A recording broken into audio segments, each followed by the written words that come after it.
Bien, Colosenses capítulo 1, versículo 14. Vamos a dirigirnos a la palabra del Señor. Colosenses capítulo 1, versículo 14.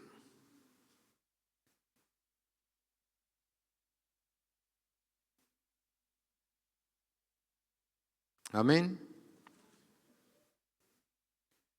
Dice así el texto de la palabra: quien por su muerte nos salvó y perdonó nuestros pecados. Hasta allí. Mantenga su Biblia abierta y damos gracias al Señor.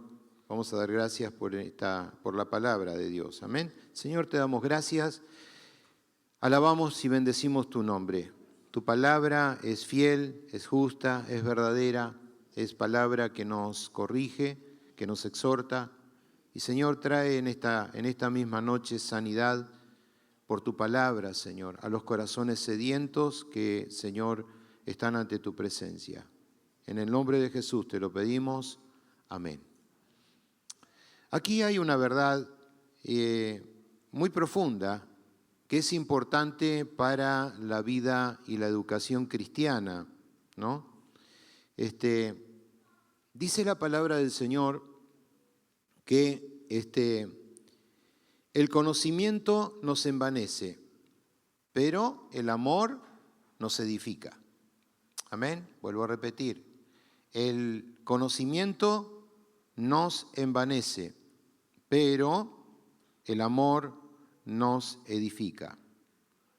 El apóstol Pablo, hablando acerca del conocimiento, ustedes se recuerdan bien acerca de cómo él explicaba y daba a conocer ese conocimiento acerca de qué se debía comer y lo que no se debía comer, ¿no? Y allí en 1 Corintios 8, en el versículo 1 en adelante, él da un conocimiento de sabiduría y dice: estoy leyendo una versión del lenguaje sencillo, por favor, si lo tienen para colocar en pantalla.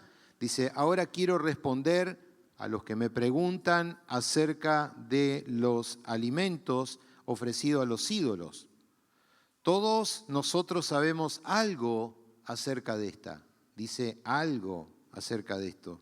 Sin embargo, debemos reconocer que el conocimiento, dice, nos vuelve a nosotros orgullosos, mientras que el amor fortalece nuestra vida cristiana. Sin duda, al que cree que sabe mucho, en realidad no sabe nada. Diga conmigo, no sé nada. Bien. Entonces, vemos, no sabe nada, pero Dios reconoce a todo aquel que lo ama. Primera de Corintios 8:2 leíamos que sin duda aquel que cree que sabe mucho, en realidad no sabe nada. Amados en Cristo, cuando uno sabe hacer lo bueno y no lo hace, ¿qué le es? Pecado. Entonces, Dios quiere de cada uno de nosotros que podamos hacer su voluntad. Y por lo tanto, el Señor nos ha entregado mandamientos, ¿no? Y el mandamiento, ¿saben? El mandamiento es para aquel que realmente tiene un corazón limpio. Los mandamientos de Dios son para aquellos que han nacido de nuevo. Los mandamientos del Señor es para aquellos hermanos y hermanas que tienen un corazón sincero para con Dios y una fe no fingida. ¿Sí? ¿Por qué? Porque usted esto lo puede leer en la palabra y Pablo ciertamente con una sabiduría considerable, ¿no?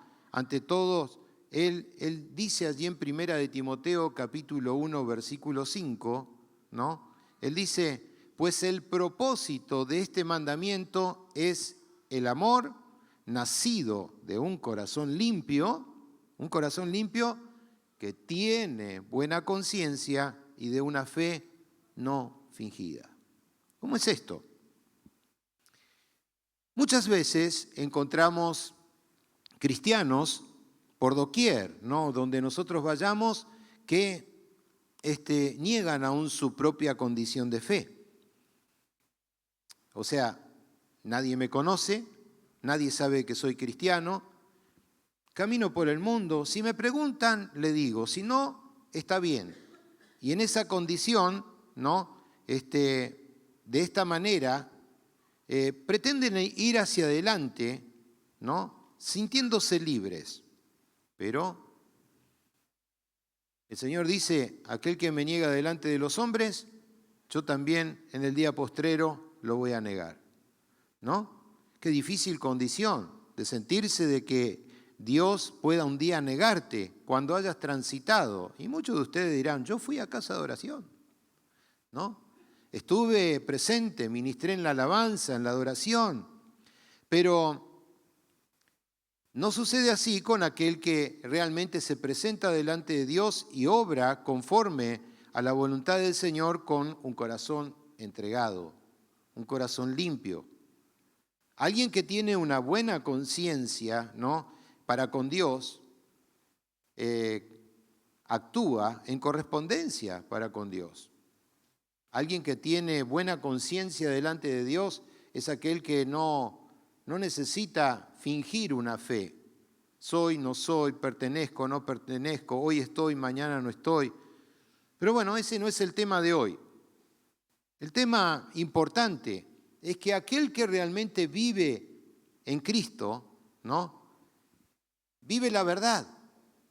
Y la verdad, mis queridos hermanos en Cristo, es Cristo y su palabra.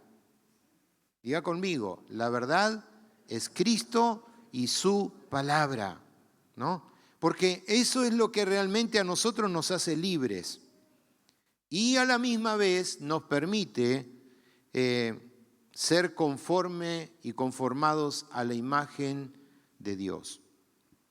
Jesús dijo en su palabra, de esto conocerán que ustedes realmente son mis discípulos, si tuvieres amor los unos por los otros. Amor los unos por los otros, ¿no?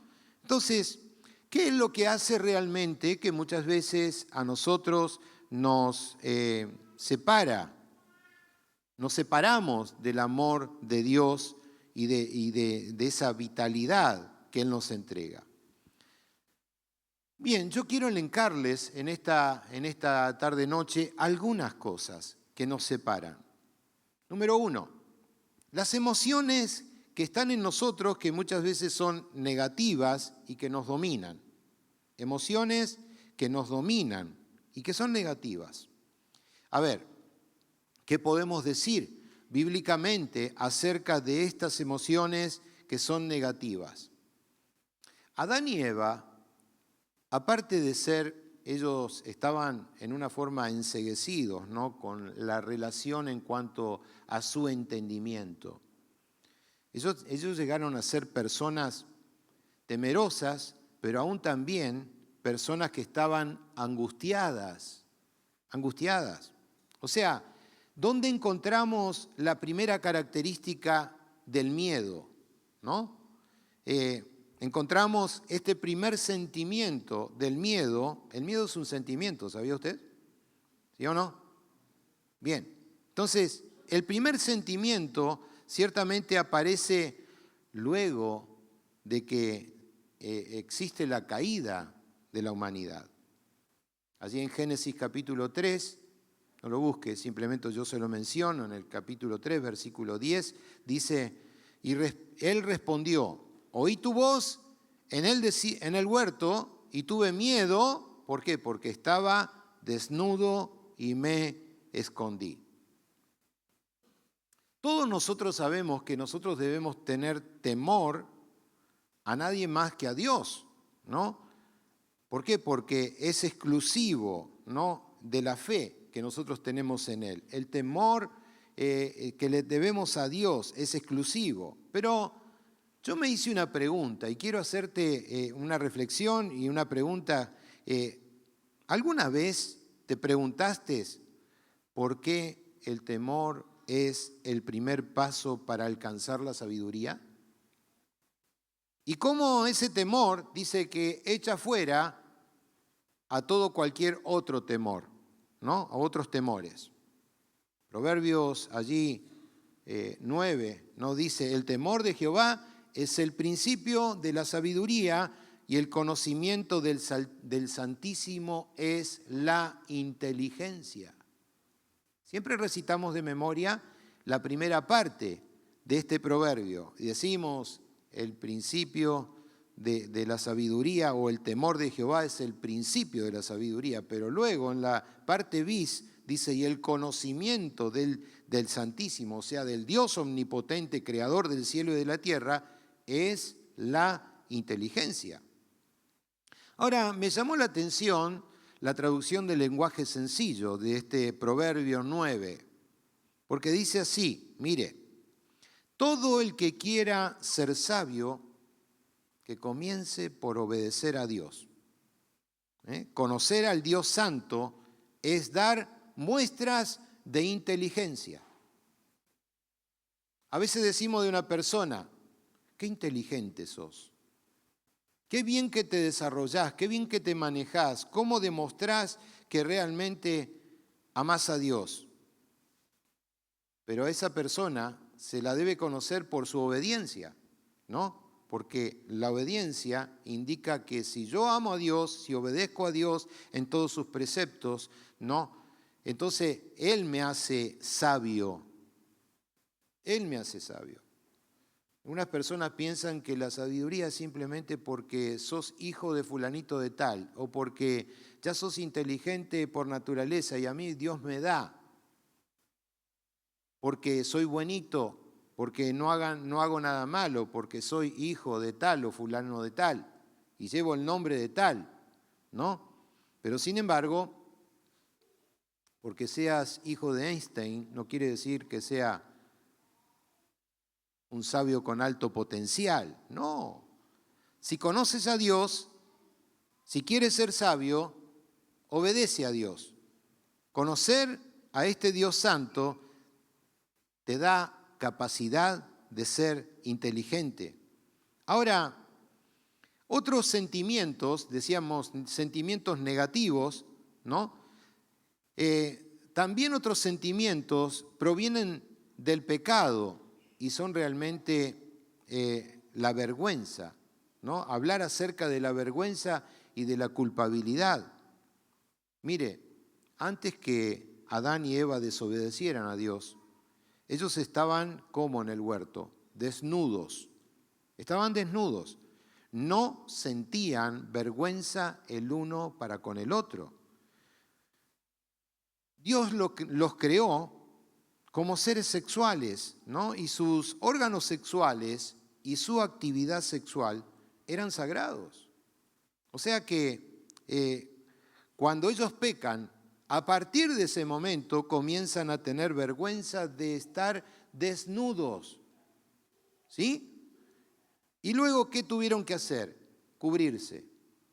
O sea, no se avergonzaban, pero a partir de pecar, ellos sintieron ese acto de vergüenza. Lo importante es que nosotros debemos saber que la mayoría de las personas usan máscaras ¿para qué? Para ocultarse. Y en realidad hay en su interior un miedo que realmente se los descubra como son. Y cuando a una persona la domina la culpabilidad y la vergüenza, ¿no? Es poco probable que a esa persona no se dé a conocer como tal. Entonces, cuando se encuentra con la verdad, trata de fingir, trata de apaciguar ese momento o pasar desapercibido, que nadie realmente lo vea, lo descubra, ¿no? Una persona que tiene vergüenza de ese acontecimiento, ¿no? Se esconde. Pero asimismo hay otras cuestiones y podríamos hablar de otros sentimientos, ¿no? Que pasan por nosotros como la depresión, como la ira, ¿no?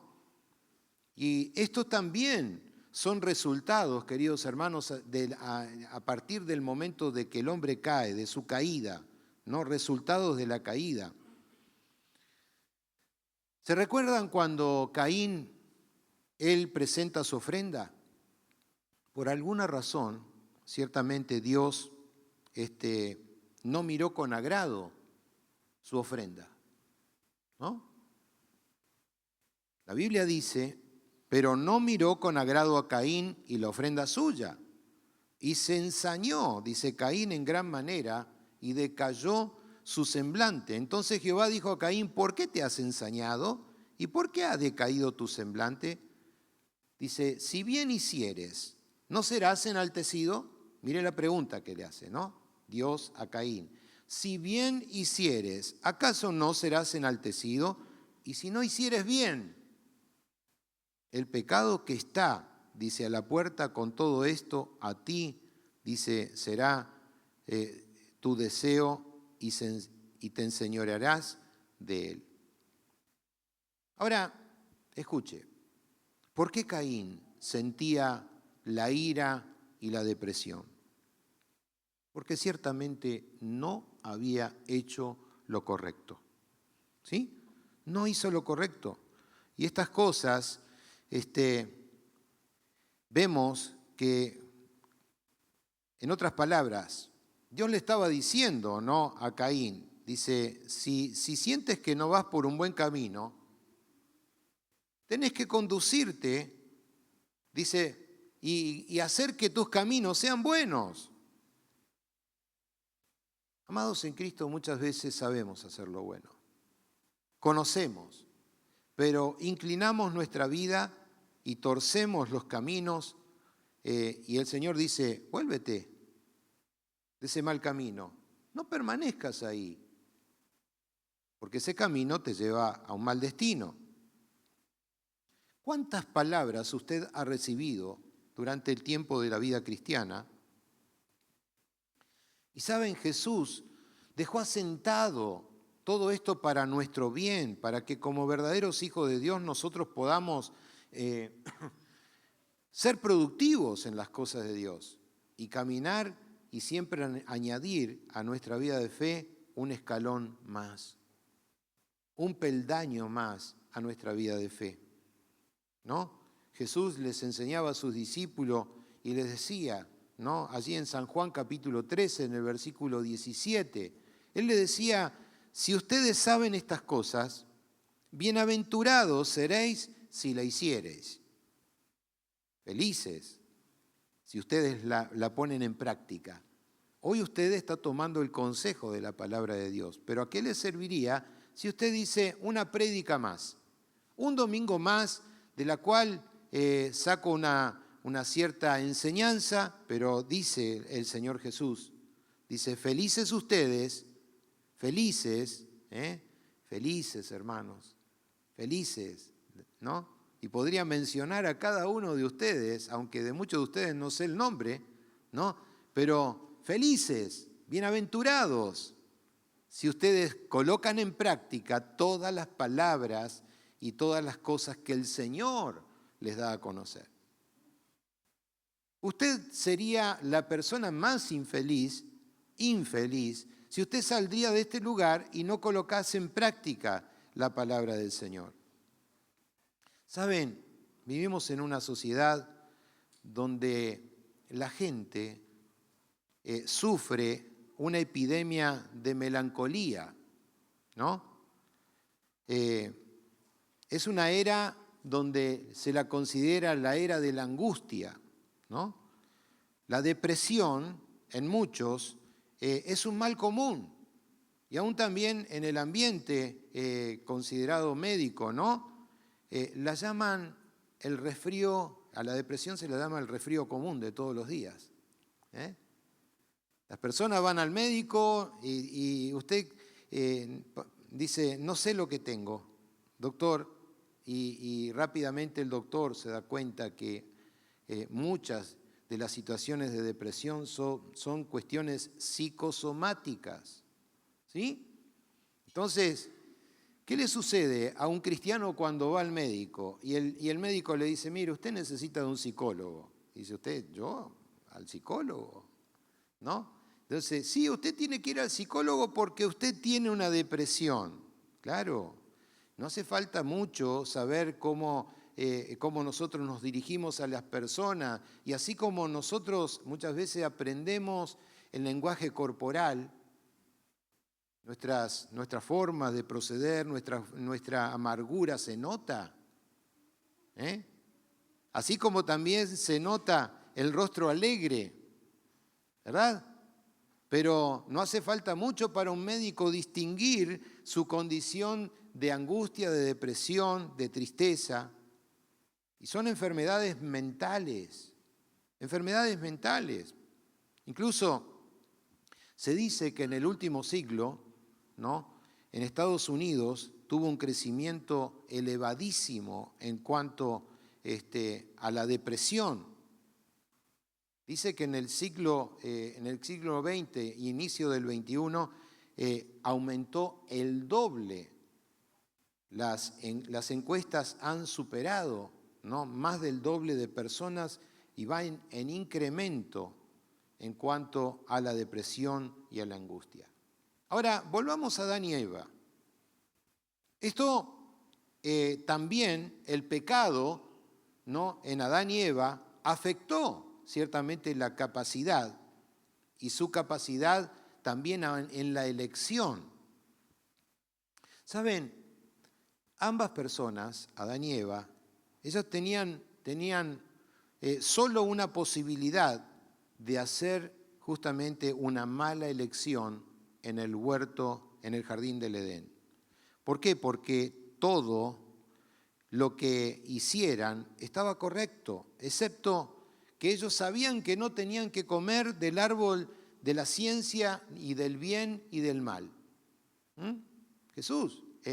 Dios se lo había establecido en ese momento. Y ellos tenían una posibilidad de tomar una mirada a esas buenas elecciones y solo tomar una mala, y tan solo una mala decisión los haría expulsar del huerto del Edén.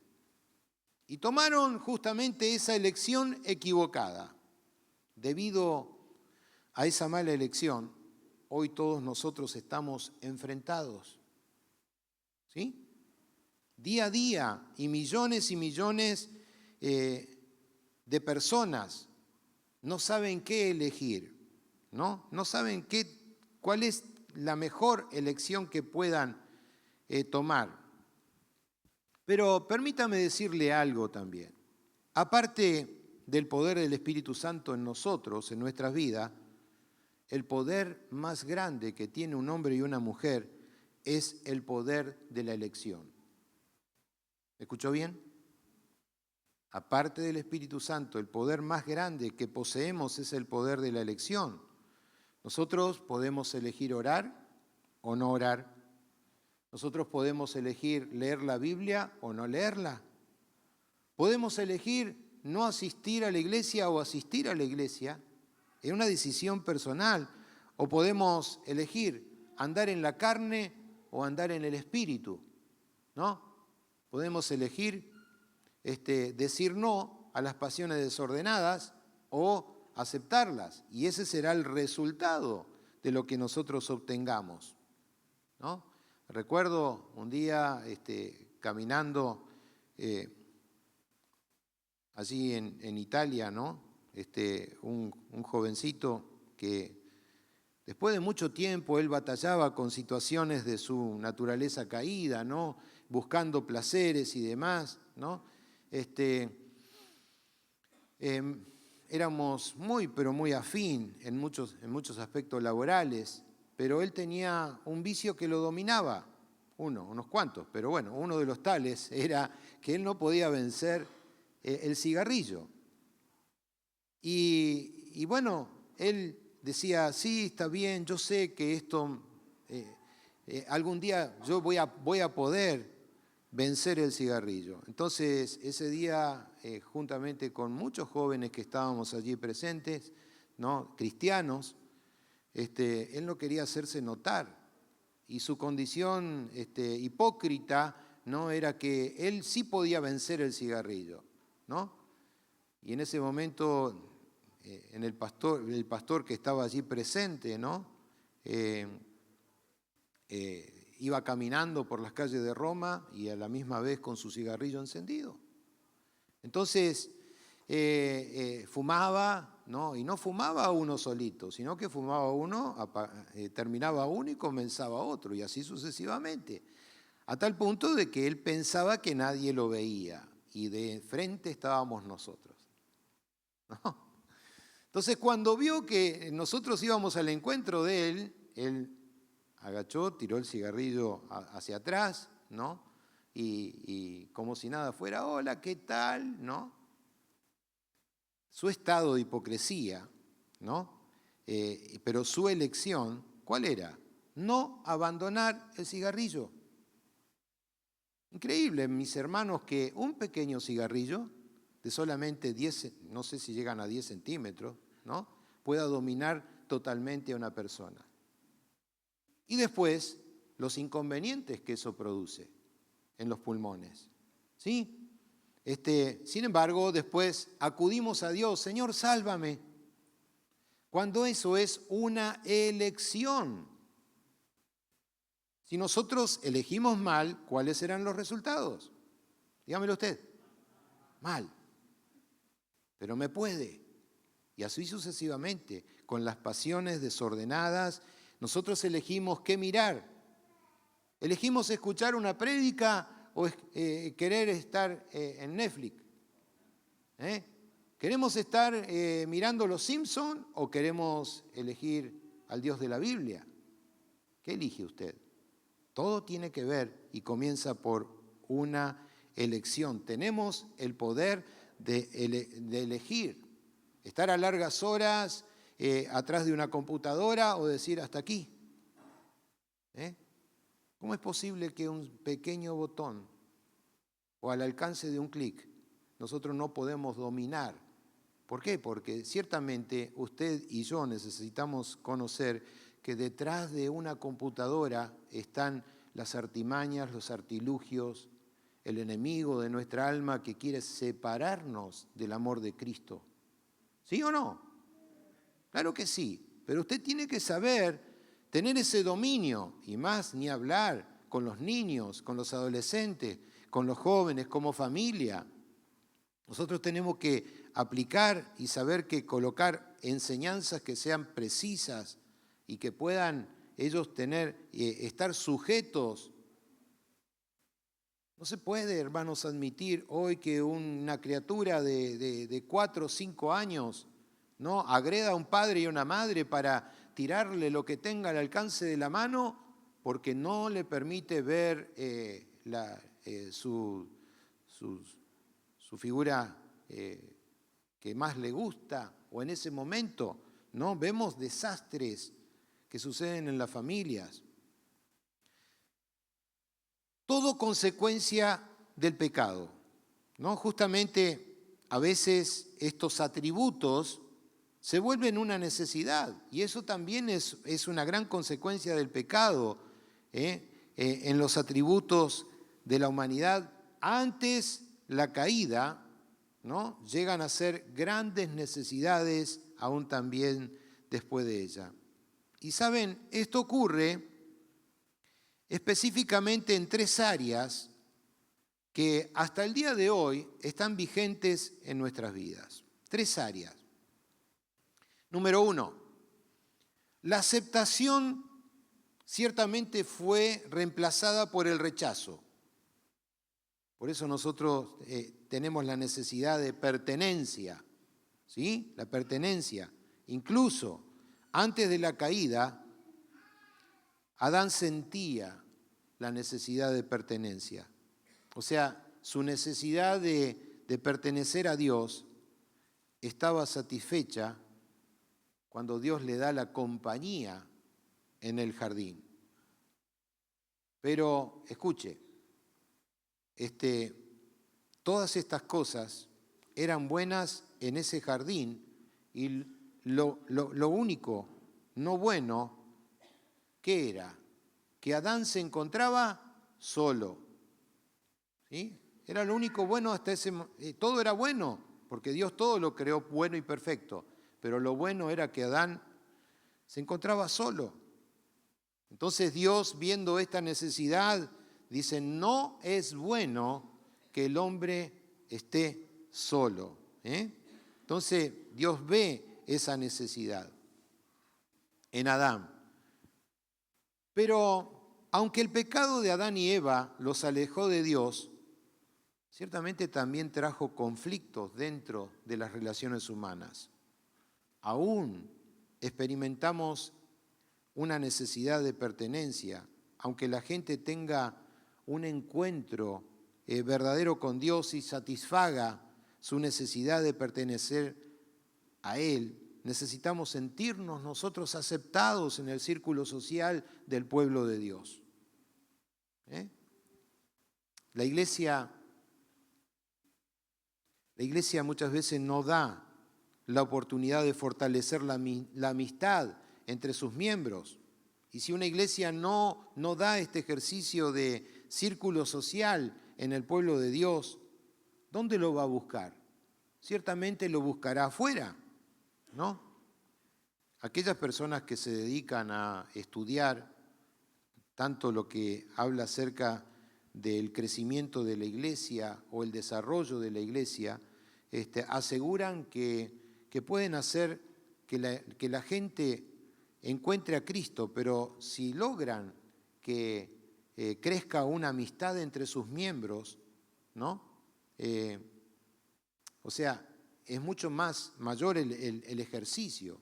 La palabra que se utiliza, ¿no?, para esta unión espiritual en Cristo es lo que conocemos como la palabra koinonía en el Nuevo Testamento, ¿sí?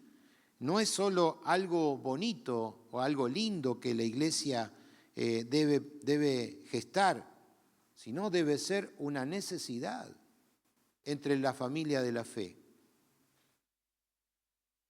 Semanas anteriores de venir hacia aquí, hacia Buenos Aires, recibí a una hermana allí en Salta y me decía, pastor, dice, fue muy lindo que me reciban en esta congregación, porque dice, en la congregación donde yo asistía, dice, no podía sentir ese amor que ustedes dan.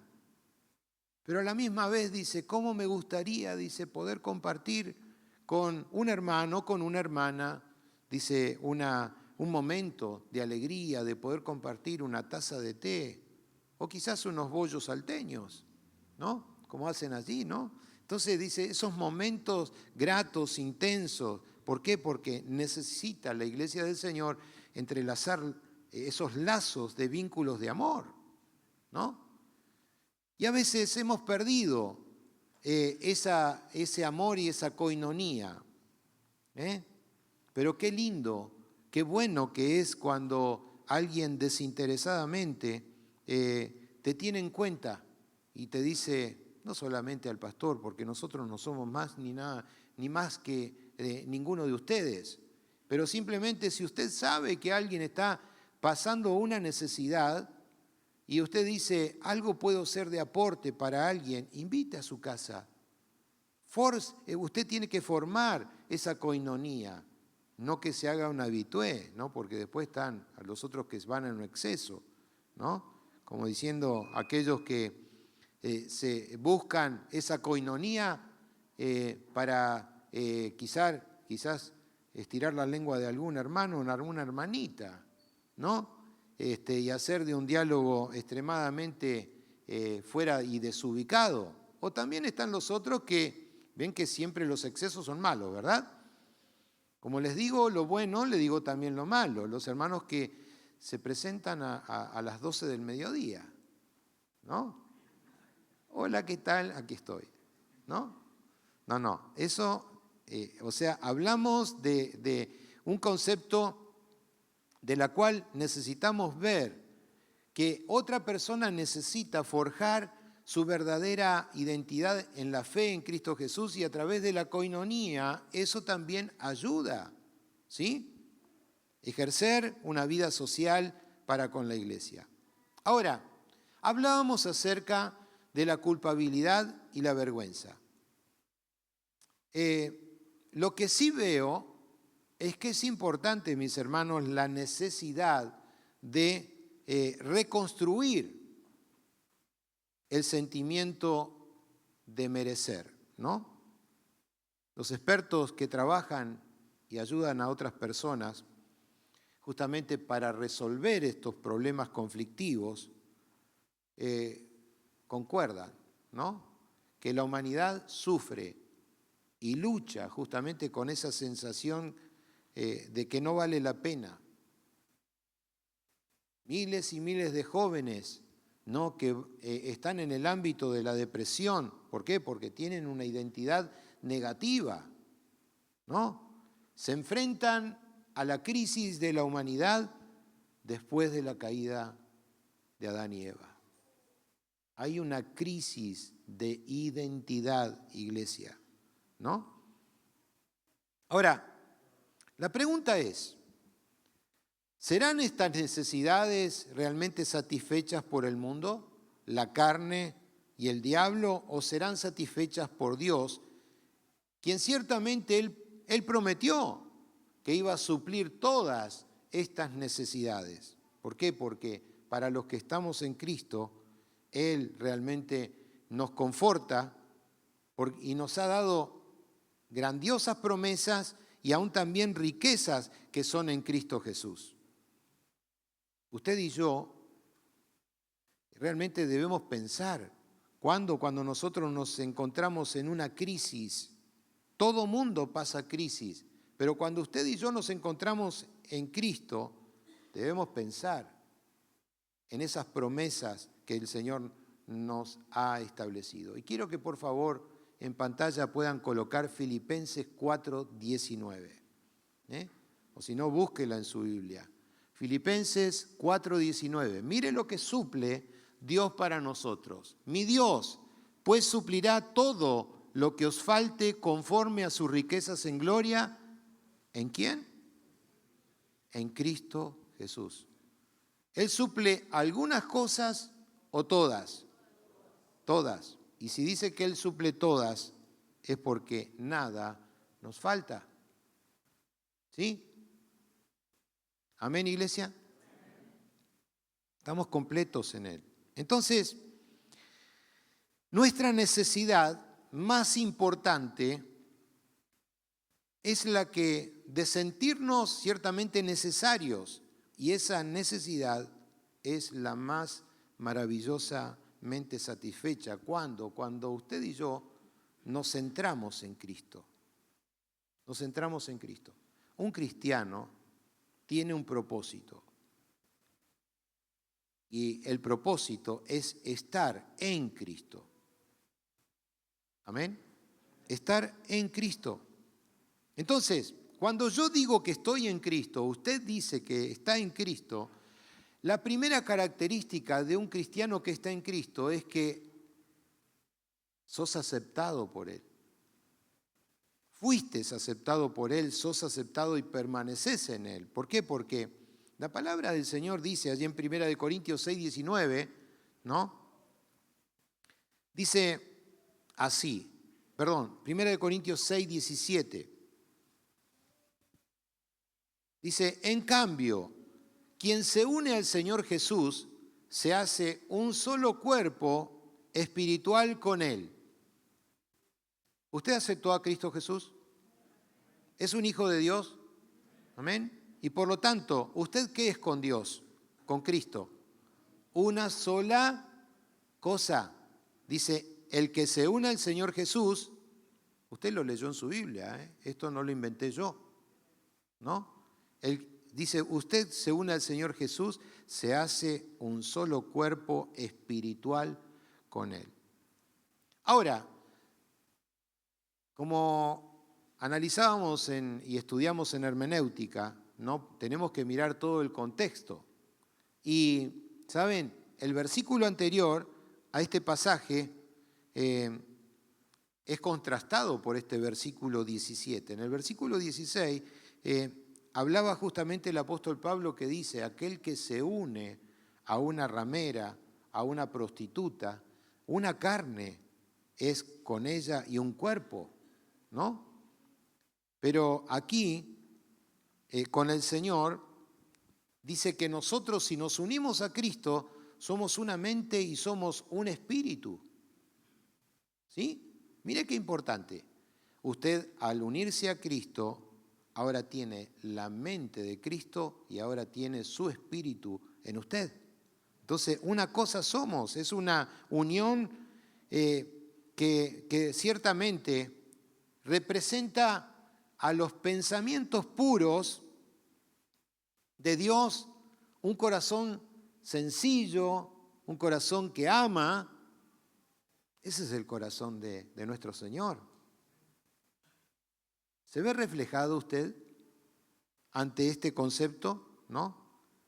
Lo contrario del versículo 16 habla de representar aquel que se une a una ramera, a una prostituta. Esos son los sentimientos y los deseos sensuales.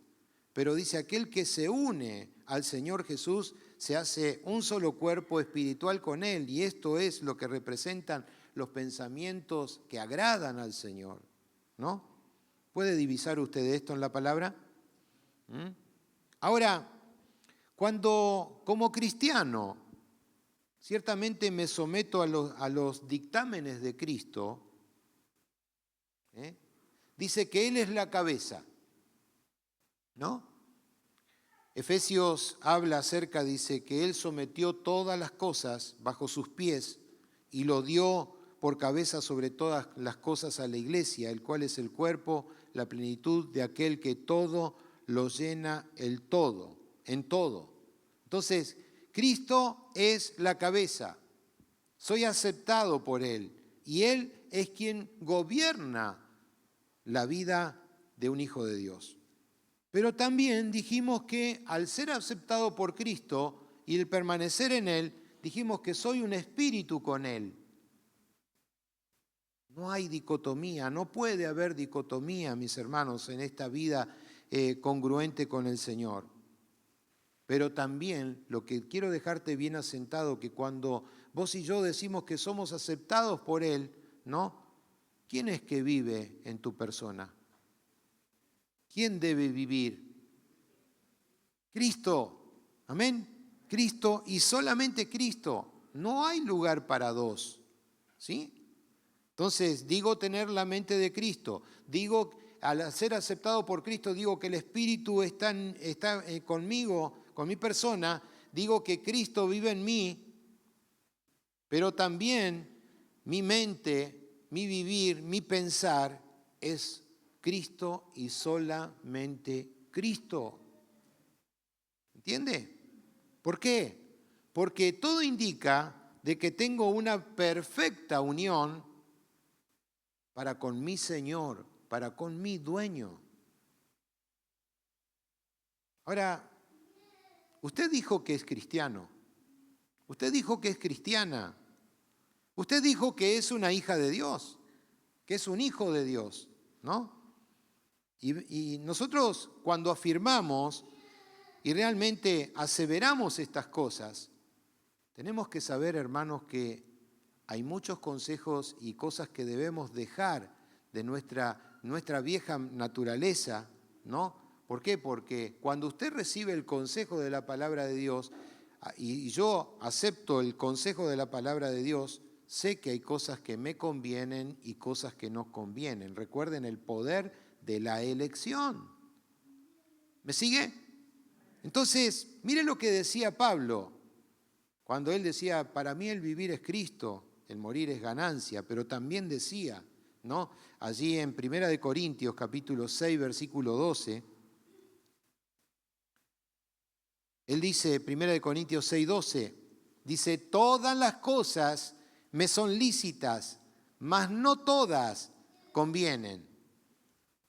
Todas las cosas me son lícitas, mas yo no me dejaré dominar de ninguna.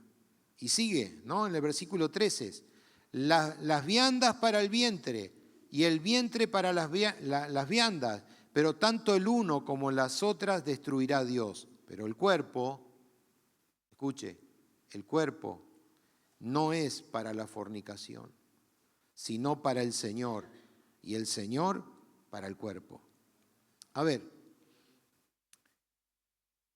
voy a leer ahora la versión del lenguaje sencillo, para que usted y yo podamos tener un mayor entendimiento. Pablo dice, tal vez sea cierto lo que dicen, soy libre de hacer lo que quiera, pero no todo conviene. Aun si puedo hacer lo que quiera, no debo permitir que nada me domine. También ustedes dicen, la comida es para el estómago y el estómago para la comida, y Dios destruirá las dos cosas. Y estoy de acuerdo, pero el cuerpo no es para cometer pecados sexuales, sino para el Señor, y el Señor es para el cuerpo. ¿Qué hay de aquellas personas, no, y que vienen y dicen, pastor, no puedo, me siento que le estoy fallando a Dios? Claro que sí, ¿no? Largas horas mirando cosas que no tienen que mirar, y es una elección. Cuando vuelvo a repetir, tienen la posibilidad de, al orden de un clic, tener esa conciencia de la vida del Espíritu Santo para no permitir que eso sea una influencia. ¿Por qué, mi hermano, mi hermana? Pablo lo que está diciendo, dice, el cuerpo pertenece al Señor y el Señor para el cuerpo. O sea, como cristianos, nosotros utilizamos los miembros de nuestro cuerpo solamente según los propósitos de Dios. Y muchos a veces también nos preguntan, pensando de que nosotros tenemos todas las respuestas, y no es así, ¿no? Y nos preguntan y nos dicen, pastor, ¿cómo se hace? ¿Cómo se logra para poder vencer o para poder superar este lazo de tentación o situaciones que vienen? Bueno, la palabra de Dios tiene respuesta para todo, ¿no? Si usted mira, un concepto es que dice, el apóstol Pablo dice, renuévense en el entendimiento. O sea, mi mente tiene que estar en Cristo, ¿no? La renovación de la mente es importante. Luego dijimos que si yo soy un espíritu con Cristo, no puede haber otro lugar para alguien que no pertenece. O sea, si soy de Cristo, el diablo no puede estar en la misma habitación, ¿no? Y aquí viene una pregunta que yo se la dejo simplemente para que usted piense. ¿Aquí hay personas que piensan, sí o no? ¿Sí? Un cristiano, no me responda, ¿puede ser endemoniado? ¿Sí o no? No me responda. Sí, un cristiano puede ser influenciado, ¿verdad? Sin embargo, usted va a las campañas, y muchos son los que pasan adelante, y muchos de ellos dicen, yo he sido liberado de un demonio. A ver, si estás con Cristo y tenés el Espíritu Santo en tu vida, ¿cómo puede ser que haya otra habitación de quién es el enemigo número uno del Señor? O estás en Cristo o no lo estás. O tu cuerpo es templo del Espíritu Santo o no lo es. Por eso Pablo dice, si es que el Espíritu de Dios está en ustedes. ¿Me entiende? Entonces, un cristiano puede ser influenciado, sí, pero si tenés la mente de Cristo, si buscás y sos gobernado por el Espíritu de Dios, entonces miren esto, ¿cómo podemos nosotros superar? ¿No? ¿Cómo se logra? Teniendo la mente de Cristo, siendo un espíritu con Él y caminando ciertamente por fe en los caminos del Señor. Entonces, esa unión espiritual en Cristo, que realmente está presentada en muchos pasajes de la Biblia, ¿no? Mire, un solo pasaje. Romanos capítulo 8, versículo 9. Romanos 8, 9. Dice este texto que es medular para nosotros, fundamental para nosotros. Dice así: mas vosotros no vivís según la carne, sino según el Espíritu. Y ahí dice, si es que el Espíritu de Dios habita en ustedes. Y si alguno no tiene el Espíritu de Cristo, dice, no es de él. Pero si Cristo está en vosotros, el cuerpo a la verdad está muerto a causa del pecado, mas el Espíritu vive a causa de la justicia. ¿Quién es la justicia? ¿Quién es nuestra justicia? Cristo. Cristo es nuestra justicia, ¿no? Dice, Él siendo sin pecado, cargó el pecado de toda la humanidad. Él siendo Hijo de Dios, descendió para habitar juntamente con nosotros y otorgarnos esa verdadera libertad en justificarnos, justificar al pecador, ¿no? Entonces, si Cristo está en nosotros, por su Espíritu nos vivifica. Hemos sido justificados, ¿no?, a través de esa cruz. Entonces, yo y usted estamos unidos a Cristo y eso hace ciertamente intolerante que el cristiano al mismo tiempo fornique. No. Hermanos, a veces escucho frases, ¿no?, en oraciones. ¿Usted le presta atención a las oraciones? ¿No? Cristianos que en una congregación o públicamente dice, Señor, limpia mis manos, Señor, limpia mis ojos, Señor, que quiero vivir en santidad. Cantábamos como cantábamos recién, ¿no? Qué hermoso, ¿no? Quiero vivir, Señor, en santidad. Pero, ¿qué hay con aquellos que se dan un permitido? ¿Viene a usted la conciencia del Espíritu Santo diciéndole a su conciencia que no debe hacerlo? ¿Y qué hace usted cuando escucha esa voz? Dice, pero es muy suavecita la voz. ¿Qué espera? ¿Que venga un Dios con un trueno del cielo y que lo fulmine para que deje de mirar? ¿No? Para que deje de seguir. O quizás está siendo atrapado por algunas cuestiones que no sabe cómo vencer. Es intolerable que un cristiano que dice vivir honrando a Dios, aún también con su propio cuerpo fornique, ¿no? Por eso Pablo, en una conclusión, él dice allí en 1 Corintios capítulo 6, en el versículo 20, dice, cuando Dios los salvó, en realidad, estoy leyendo la versión del lenguaje sencillo, dice, en realidad los compró y el precio que Él pagó por ustedes fue muy alto. Por eso, dice, deben dedicar su cuerpo a honrar y agradar a Dios. Cada uno de ustedes es parte de la iglesia y todos juntos forman el cuerpo de Cristo. Qué hermosas palabras la del apóstol Pablo, ¿no?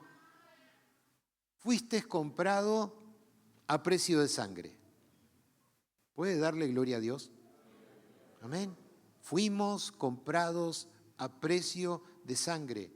Él pagó por vos y por mí el mayor precio. Nadie podía ofrecer más. Esto me habla acerca de lo que es una subasta, donde ustedes saben que existen hasta el día de hoy, ¿no?, la venta de esclavos. Y personas como usted y como yo, que éramos esclavos del pecado. Cristo fue a esa subasta y dijo, María, Juan, Pedro, Jacobo, Nahuel, Amparo, Carlos, y así sucesivamente, David, dice, yo pago por ellos. Pagó ese precio yendo a la cruz del Calvario para ofrecerte redención y una vida eterna y abundante en Cristo Jesús. La vida que Cristo nos ha otorgado no es una vida ya más de esclavitud, sino una verdadera vida en la libertad con que Cristo nos hizo libres. ¿Sabe cómo usted y yo estábamos? Aprisionados con nuestras cadenas de impiedad, atados. No teníamos comunión con Dios, separados, apartados de la voluntad de Dios. Y el Señor dijo, a partir de ahora, mío eres tú. ¿No? Sacó ese yugo de la esclavitud, sacó los vestidos harapientos que teníamos, nos vistió, nos hizo dar una buena ducha. ¿Cuántos de ustedes el Señor le dio una buena ducha? ¿No? Para sacar toda ese hedor que estaba alrededor nuestro. Claro que sí. Y aún así, gloria a Dios.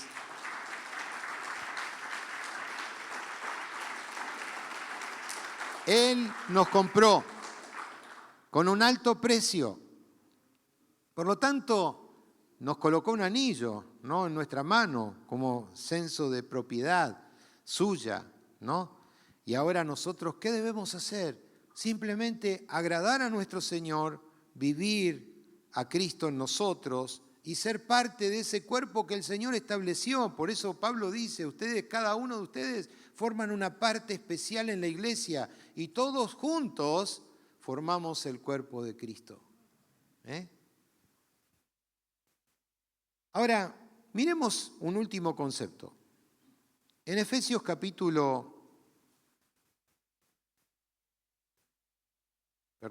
un segundito. Efesios capítulo 1,